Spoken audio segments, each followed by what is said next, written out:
Веруваме дека голем дел на луѓе ќе се потрудат да ја прочитаат, да ги прочитаат оние чувства кои што ги изразиле учениците и дека ќе подразмислиме малце во врска со емпатијата, во врска со прифаќање на туѓите емоции, во врска со тоа како ние се носиме со емоциите, како реагираме спрема себе, како реагираме спрема другите.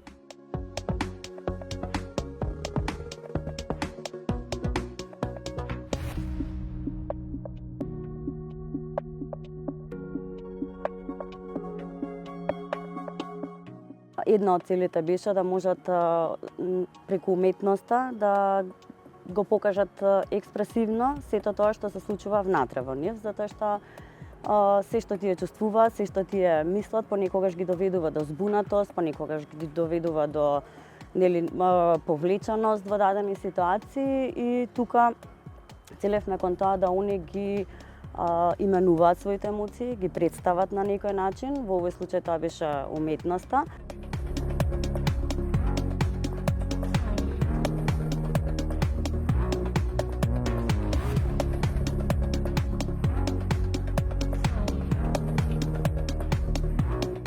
Откако ја погледнавме стратегијата за млади, видовме дека во неа има фрапантни информации во врска со менталното здравје кај младите, каде што беше наведено дека околу 50-56% младите се соочуваат со предизвици во општеството, со страф, со психолошки оптеретувања.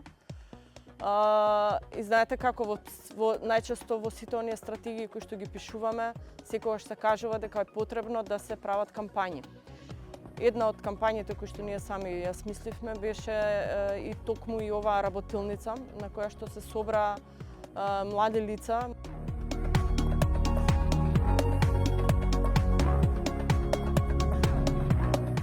Младите генерално позитивно и со интерес реагираа на целата оваа наша иницијатива.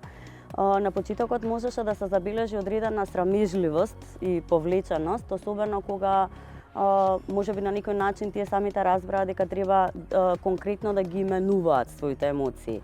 Но кога добија сознание дека не треба да одберат совршени зборови за да ги кажат своите емоции и доживувања, туку дека тоа може да го направат преку малтене и преку движење со четката, преку одбирање на одредена боја, тогаш кај нив се освести едно креативно однесување.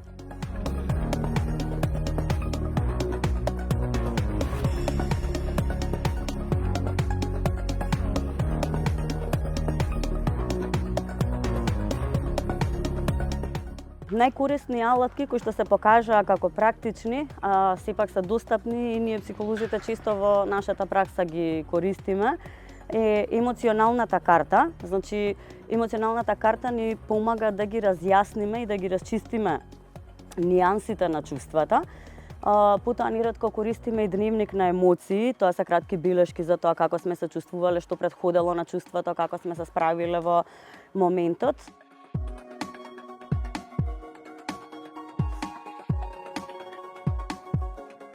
Веруваме исто така дека голем дел од родителите, кои што ќе видат на еден или на друг начин, ќе започнат да ги прифаќаат своите деца тинејџери на еден малце поинаков начин. Знаете како за еден родител е многу тешко во периодот на тинејџерските години, кога едноставно не знаат што уствари им се случува на нивните деца, а сите ние доаѓаме од некои други времиња, нели, па очекуваме дека и нашите деца ќе бидат токму како ние што сме биле во тинејџерските години, да кажем. Истото важи и за наставниците и за околината цела.